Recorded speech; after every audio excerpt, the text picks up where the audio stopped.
Iwanan mo na daw kung puro pasakit na lang, guys. Diba? So, yan. Iwanan mo.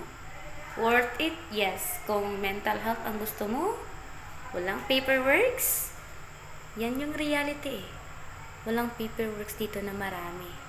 Chill ka lang. Madami kang time mag-ayos sa sarili mo. Diba? Yung problema namin dito kung anong outfit na susuotin namin. Yun lang.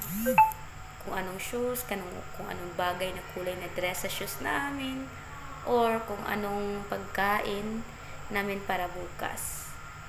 Pero about lesson plan, no. About sa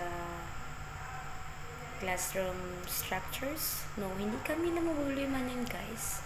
So yun, less hassle, less ang stress dito. Kaya worth it siya, 'di ba? Kaysa naman tatanda ka dyan.